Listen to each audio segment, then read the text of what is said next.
Welcome to the e-commerce growth show, brought to you by Segmentify. Hello everyone, welcome to the e-commerce growth show. So we're now into the fourth vlog of the third series of the show. As you know, this series is all about best practice in terms of deployment of Segmentify with some of our fantastic customers. Just by way of a quick summary, we kicked off with Paul O'Hay, Inish Pharmacy. That was really interesting in talking about particular cohort customers, eco-friendly, and how we use Segmentify to increase the conversion to baskets with that deployment, which was fantastic. Then we talked to Sadat Firat from Sephora in Turkey, who he gave us loads and loads of insight around the complications actually of beauty merchandising effectively, and some important rules around cross-selling that you're not allowed to do with big brands like Dior and so on. That was really, really interesting to see how Segmentify's logic is beginning to really help in that sense. And then last week, we spoke to John Bruce, e-commerce manager at Celtic. That was really excellent sort of summary really of how he's kind of helped, well, we've contributed to helping him to, massively improve the revenue of his online store that he brought from an outsourced operation. So that was amazing to be part of that strategy. So some really good stuff so far. I hope it's been of interest to you. Today, got a really interesting guy, Abbas Barry. Now, Abbas, he is the founder and MD of a brand called iClothing, which is one of our customers. It's an Irish e-commerce fashion brand based out of Dublin. And it started about 10 years ago. And it's fantastic because Abbas has been a customer for a number of years now. And his background actually is web apps, software development for R&D education sector. And so what I found really interesting from our kind of discovery, which was kind of elongated from an initial hour that we were going to actually do the recording, was that it was amazing how I found that Abbas has used that background to really drive forward some best practice in terms of technology and how it's deployed and used to make iClothing a fantastic success. And so basically, we're talking developer turned entrepreneur. So hey Abbas, how are you doing? Good, Phil. Thanks for having me. Hey, not at all. It's a pleasure to have you on.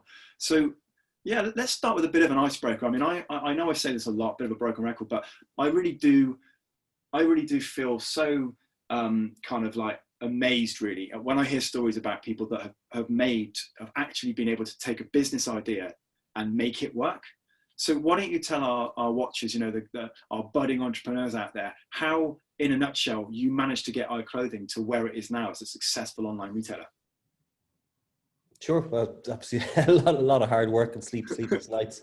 Yeah, right. But I mean, when I first started, the family business has always been in kind of wholesale manufacturing and distribution of women's wear within Ireland. So I did have a background within the kind of, I suppose, within the rag trade. I kind of grew up in the wholesale side of the business. Sure. And originally, when I first started iClothing, it was literally meant to just be a portfolio website for the brands that the family business kind of carry and distribute. So at the time, it was kind of mid-recession back to 2010, 2011. And during that period, there was not many, if any, kind of retail B2C based e-commerce stores dealing with fashion within Ireland anyway. Yeah. So I saw an opportunity. I said, yeah, we'll give it a go. So we turned the portfolio website into, I think we'd moved to Magento, or I'd built a simple store using Magento, kind of, deployed servers, got everything set up. For the first year and a half, almost 2 years, it was just myself in pretty small enough office. But I literally got to do anything and everything to do with the business. So everything from the software side, building the store, the front end, integrating payment systems, warehouse system. Actually, that came a little bit later. At the start, I was kind of doing even a bit of Photoshop, the product photography, shooting stuff on mannequins, editing the image, doing the whole kind of ghost mannequin thing with our product shots. So it's crazy how far we've kind of progressed from that. We've moved warehouse maybe 3-4 times now at this point. So kind of do everything in house. So we've built a really good team. And like I said, we do everything from our pick pack operation, our merchandising, customer service. It's all done here. Our digital marketing. So at the moment now we've got 3 studio spaces where we're constantly creating content, doing our own in-house photo shoots for catalog and content.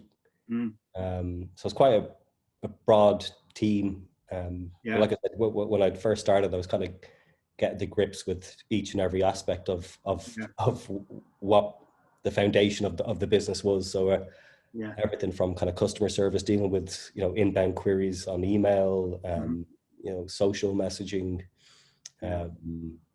pretty much recurrence management, what happens. So I got to grips with the whole logistics side as well, the pick pack side, mispicking orders, not reprinting labels, shipping labels, all that kind of stuff.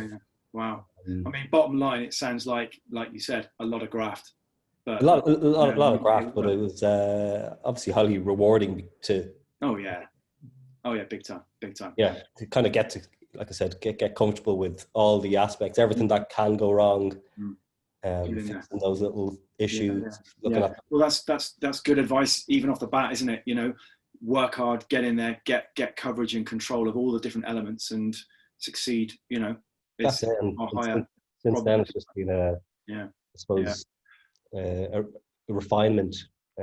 Absolutely. Operate. Hence, that's a good segue, isn't it? A good segue into what we're talking about, because in terms of that refinement, obviously I talked about it a little bit earlier, but because of your background, I believe, in the web apps development side of it, and your attention to detail on that side of things, it seemed really interesting from our original sort of discovery chat that you really have kind of brought almost like a celebration of technology together for your brand in utilizing different types of technology together to create kind of best of breed combination for the user journey that you're trying to give the best experience for.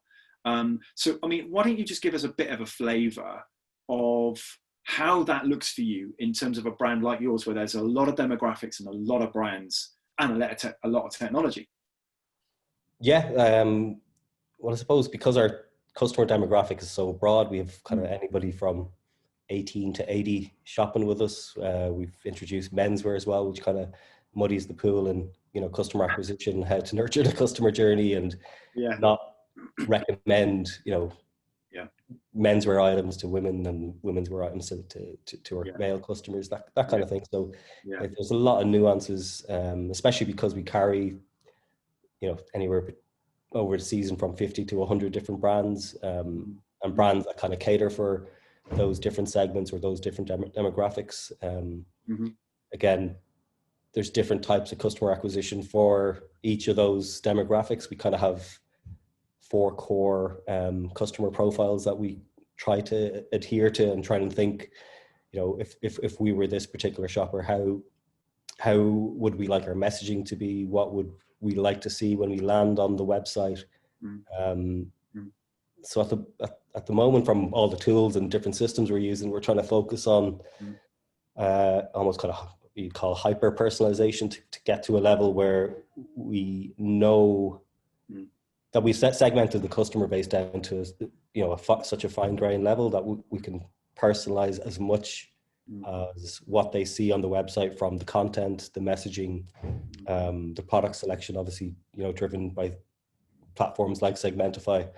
And basically using data from across multiple platforms from our ESP systems, even things like our warehouse systems, we take into account, things like returns, stock levels, inventory levels, because obviously being a fashion business, things can go in and out of trend quite quickly for us. Like, we wouldn't really consider us a fast fashion brand, but we still have to always cater for new trends that come down the track, and try to encourage our existing customer base on how to wear a particular new trend, that kind of thing. So it's a lot that goes into it. Yeah, well, I mean, drilling down on that particular element, I mean, there's a few things we want to cover off, which has been brilliant. But in terms of, let's start with sort of on-site widgets, the Segmentify side of it, in terms of how they're getting on. You know, give us a bit of a summary around that to begin with. Yeah, well, the like you said, we've been working with Segmentify probably for over 3 years now, nearly 4 years. So we've got to use the platform and nurture it quite well, in terms of when you land on the homepage, what are the the initial recommendations you see? How do we drive conversion rates using the widgets? Sure. Things like category pages as well, making sure that the widget, or making sure the recommendations within those landing pages make sense on that landing page, and again, trying to take as much of that real-time inventory into account. Obviously we don't want to push things that have sold out quite quickly. Yeah, you mentioned about that. I mean, talking about the fact that it's almost sort of fast fashion in the sense that an influencer might highly spike a product, kind of movement, if you like, and that you need to be super ready for that, but you may not even know what that next one might be. You don't have ultimate control over that. So I was quite interested in what you told me about that. How do you gain a bit of control with that, particularly using the Trendify and the Segmentify type of side of things? Well, we're constantly kind of monitoring, different systems for as much, informative data that we can use. Yeah. Obviously, automating things to kind of the nth degree is what we're trying to achieve. Yeah. So if we do get a spike in something, that our buyers get notified that something's selling quite quickly, that we've got all of a sudden got a lot of traffic to a particular page. Do we need to see, can we replenish on those particular SKUs or items? And being even able to add things in for pre-order, just in case we don't have enough physical stock on hand. But yeah, using the Trendify aspect of Segmentify really helps within even our merchandising teams, because they can see what people are adding to their basket, what are the complementary items that those particular customers are shopping for, and that information will then get fed into our social and marketing teams, where they can curate or basically build a flat lay or an outfit based on the data of what people are shopping for and what those complementary items are. So if there's a particular pair of trainers that are flying out with this particular jean, then we know we can create a bit of content in our next content shoot, or we can get those items out to a particular influencer that they would suit, and basically just trying to constantly build on getting good sell-through and conversions of items that we know people want. And no, it's awesome to know. I mean, it's so exciting to know that from our side of the fence, there's something that Segmentify is providing you in terms of Trendify, that kind of rolled up, simple to get hold of, top level information that then can empower multiple teams in the business. So it's so great to hear that in terms of the merchandising side, the content side, the social side. What about the kind of logic of the platform? I know we talked about stock a little bit. Tell the guys about anything that you've done in the platform in terms of a logic perspective, which has helped you in terms of things like throughput of products that are maybe, less in stock than you'd like, or they're going quicker than you think, and so on. Sure. Well, we try and tend to, I suppose, have a mixture of our key products. So that would be a little bit of manually selected items for things that have either been restocked recently. We mix them in with maybe products that have been trending within the last 24 to 48 hours. So again, this would take into account things where, a celebrity has posted something, or an influencer has posted something on their Instagram stories, for example, and that's led to a lot of traffic to those pages. So when customers do land on a particular category page, for example, they're more than likely to see the item that they've come to find. Yeah. So it definitely helps in that way. And then we also mix this in with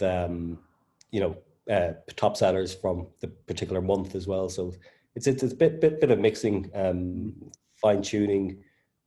But I think Segmentify kind of makes it simple enough that we kind of just fire and forget. We're not constantly kind of adjusting our logic in effect over the course of a few weeks. It might be once a month, every couple of months, where try something new or try a different set of logic. So there's definitely capabilities there in terms of testing and refinement, but we don't tend to mess with something that's working. No, absolutely. But it's interesting you talk about the testing side, because there's a couple of things that I know we talked about earlier, which is often brought up, and sometimes it's kind of put under the carpet. And it's this whole idea around, attribution, and also about, hey, you're talking about a revenue uplift. Yeah, great. Well, we would have got that anyway. That kind of argument around, are you really adding revenue to us or not? And we were talking about some of the metrics and so on involved with that. But what I thought was interesting as you were talking about then was, using and leaning on our team to actually drive tests to make sure that you're just not flogging a dead horse. There is genuine value that this platform is giving you. So, I mean, in terms of the testing side of it, you mentioned things like category pages and so on, but just talk to the guys a little bit about, how you feel confident that Segmentify is genuinely driving extra revenue for you as a business. Yeah, well, like I said, attribution across the board is it can be a double-edged sword. It can be quite tricky to figure out, is it based on the last click? Is it what the customer initially saw? What actually drove the conversion? It's really difficult to figure out. Google will tell you they did it. Facebook will say that they did it. But it's definitely a combination of factors, so it can be quite tricky. But in terms of the recommendation side, we can definitely see the uplift. I mean, most of the time it's kind of like a self-fulfilling prophecy of, you're showcasing your best products, and they're the products that kind of customers are looking for. And if they see those products being recommended to them, they're going to invariably check them. Those products would naturally have things like, more reviews or a higher throughput of reviews compared to other products. So again, it's adding to that layer of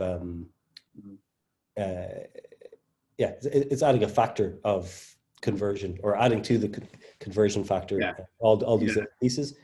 But I mean, without the recommendations there, I don't think we'd see that extended kind of dwell time on the website, because we could definitely see customers, chopping and changing between recommendations even. So they land on one product page, they've gone from a jean to maybe a cardigan or something, and then on the cardigan product page, they're seeing, like I said, like a top or something. So there's definitely a jumping of that, and like I said, like there would be some manual curation of what they're seeing. We do still do a little bit of manual merchandising in terms of kind of cross-selling and upselling. But we've definitely decreased the amount of manual intervention that we require by using tools like Segmentify to kind of drive the automated aspect of those recommendations. Yeah, no, absolutely. And I think, testimony to the whole attribution element, actually, the fact that we, as we don't charge any attribution in terms of revenue contribution if the session has gone beyond 30 minutes. So, we really do drive that best practice that said, what, we are a real-time conversion tool. And then we say, well, that means that if you're not going to be buying within a 30-minute timescale, we haven't done our job.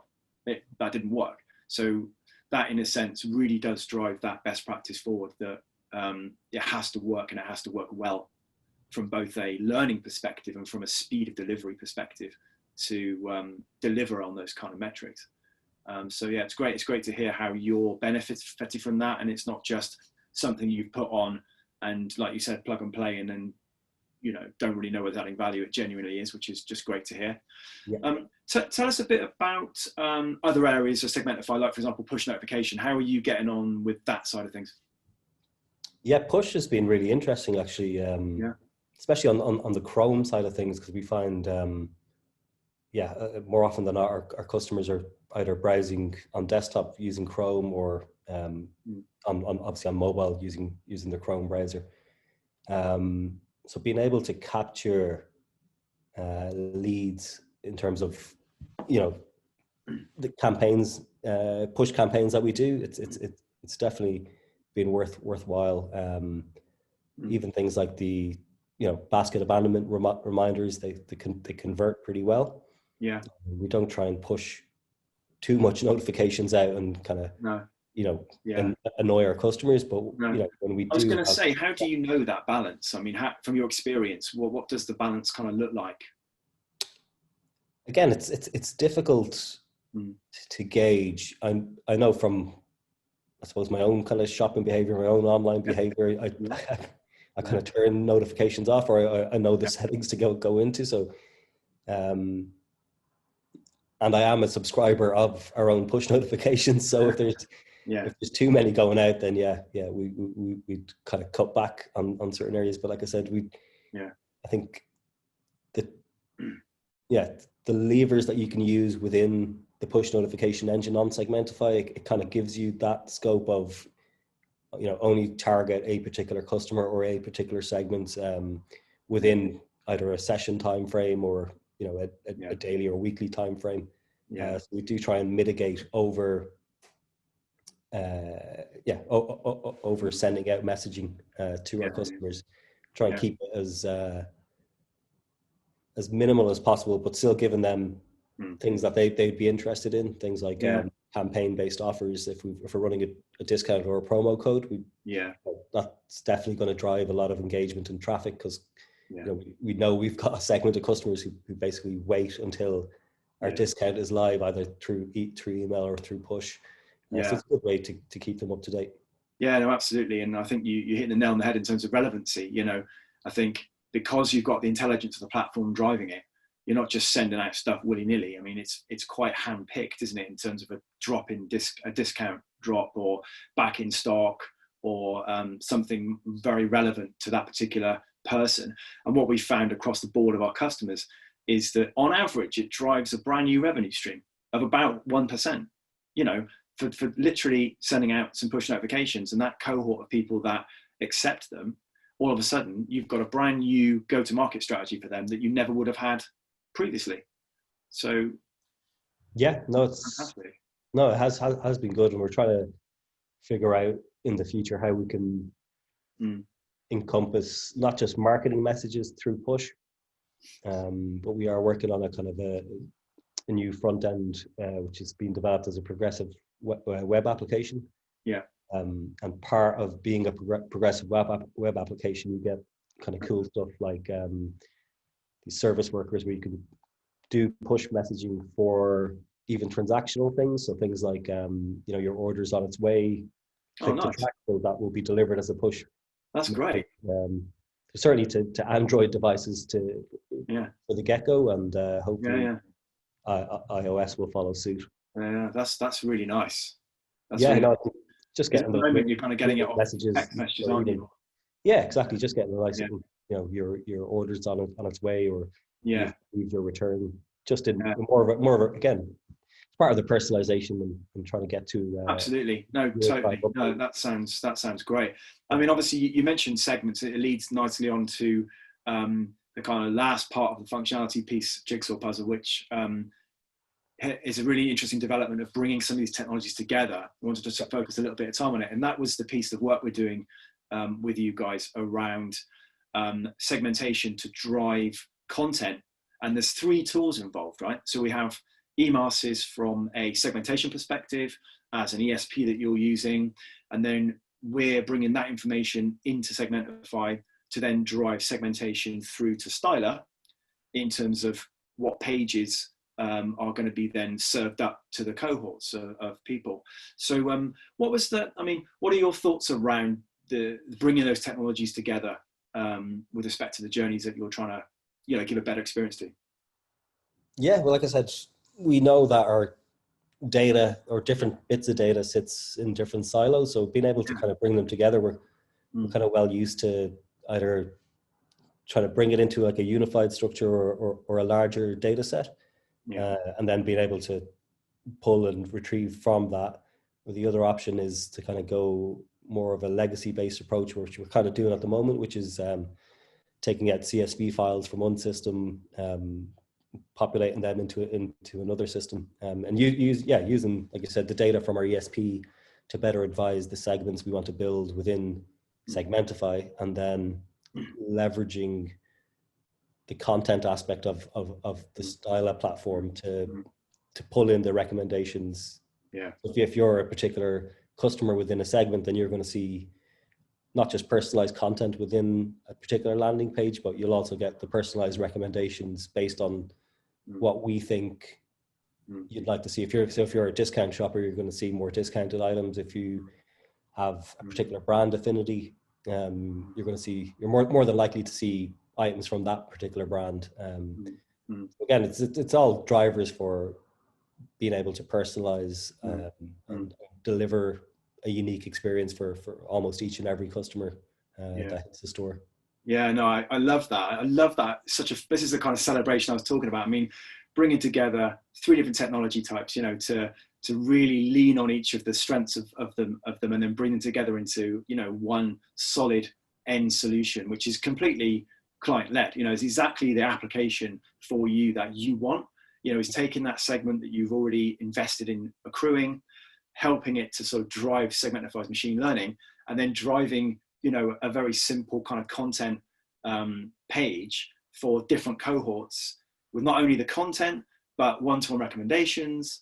I just saw that as a fantastic kind of advancement, I suppose, of just harnessing multiple technologies together to work for the best. Yeah, definitely. I mean, we kind of tend to start simple with everything we do. So we start with rather than trying to invest a load of development time into building something with all the bells and whistles at the start, like I said, we'd start with something as simple as basic CSV files, importing them into one system, exporting them into the other.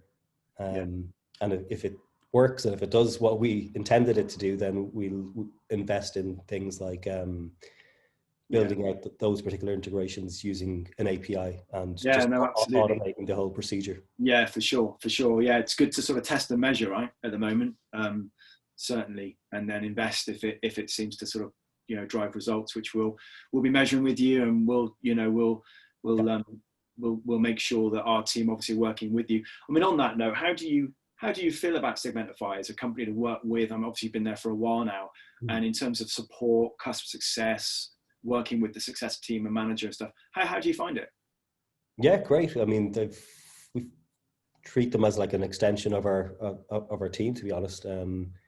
Any kind of support queries are handled, you know, pretty fast. But we've never really had that many support queries now, to be honest. But things like, you know, we are, like I said, we are building the next generation of our front end at the moment, which you know, we're hoping to be live pretty soon. And as part of that process, the guys in Segmentify have been building a new set of widgets that will work with this technology. So yeah, it's been great, and even on the pilot program with the stuff we're going to be doing with Styla and the content landing pages, that's been interesting as well. Trying to work with, again, multiple teams and multiple people from different companies as well.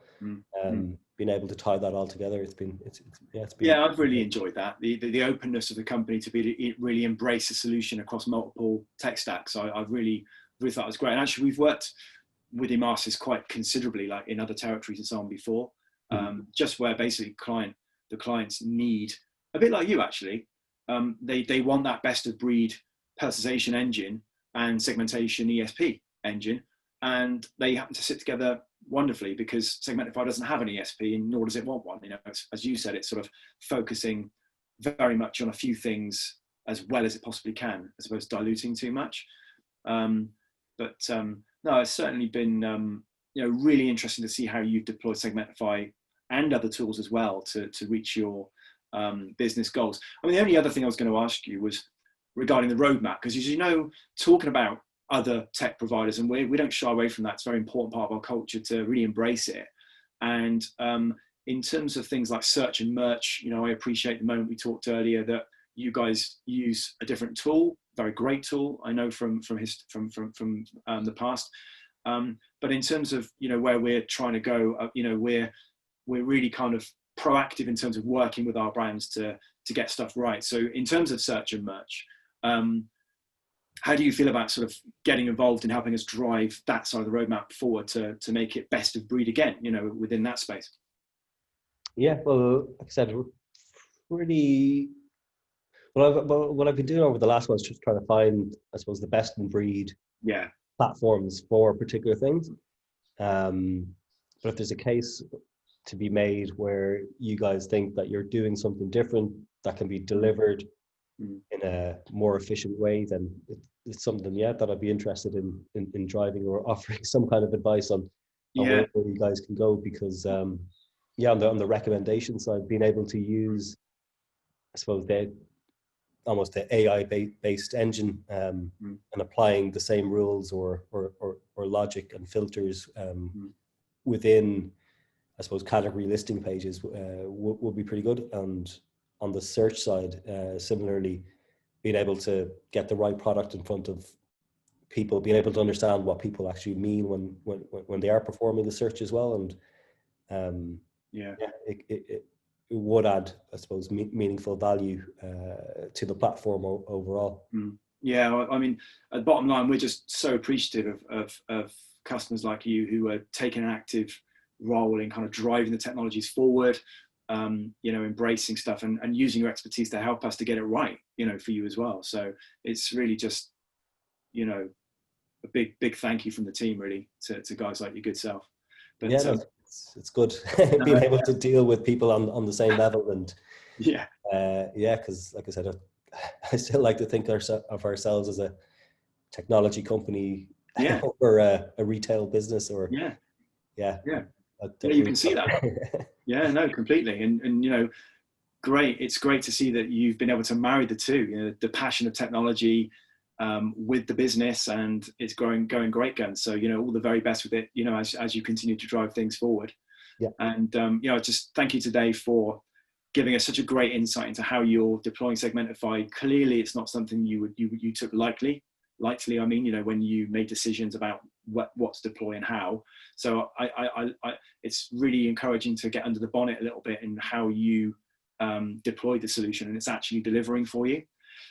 Just one other thing. I mean, if anybody, you know, listening wants to talk to you about anything, you know, entrepreneurial, you know, entrepreneurism, if that's a word, iClothing, the brand, Segmentify, business in general, and you don't mind taking, you know, you're not going to get inundated with millions of emails. What's the best way for anybody to get hold of you to have a chat? I suppose email is probably the handiest. Could go via LinkedIn, but I haven't updated my profile in about 15 years, so you can't do it all. Brilliant. If anybody wants to reach out, email, it's abbas@iclothing.ie. So awesome. ABBAS. Yeah. And is that just abbas@iclothing.ie? That's it. Okay. Fantastic. Thanks for that. And then one last thing, not to put you on the spot, but I'd like to take out the vaults of Abbas Barry, right, since your love so far, draw out one golden nugget for our watchers and listeners to take away. It could be anything, personal, what you're passionate about, business, iClothing, the brand, go for it. Oh, it's a random one. You've got 10 seconds. I wasn't prepared. That was I wasn't prepared for that at all. I suppose the nugget for me is more going to be from my software background and just if you want to try something, make sure you're able to measure it and test it, and you know, have properly well defined goals in you know, everything you try and do. Because without that, I mean, you're just kind of shooting in the dark. So definitely, very sound advice. It's funny because I talked to an entrepreneur who's an American guy in Portland who started Findlay Hats, and he was very intuitive, right? He wasn't like highly analytical like you're saying around the testing and measuring, but what he described to me in terms of how he built the business was exactly that. He had a goal, he had a series of little steps that he took, and he tested each one. It was as simple as like building one hat from scratch and going to a few mates in one location and testing, did the hat work? Because it was a special hat with like a strap on it for when you go and do, I don't know, rafting or snowboarding or something like that. But in an intuitive way, he step changed it and tested every step of the way. And then now he's six-figure, business, shipping around the world these hats as a bit of a cult, really, like as a bit of is it a cult or like a, I don't know what you call it, like he's got a niche, put it that way. Yeah. But, yeah. Anyway, you get what I mean. I do. The hat cult. Yeah, right. Maybe not. Maybe I better get that bit out. But anyway, yeah. So yeah, great advice. And guys, I hope you enjoyed watching Abbas and the great stuff he was talking about. And yeah, so it just reminds me to say thanks to Abbas. Cheers, Phil. No worries, no worries. And if you guys want to get involved in any way, got any questions for myself or Abbas, or you want to be involved in the show, or any topics you want us to research, just ping me a line anytime at phil@segmentify.com. Thanks a lot, guys. See you again soon.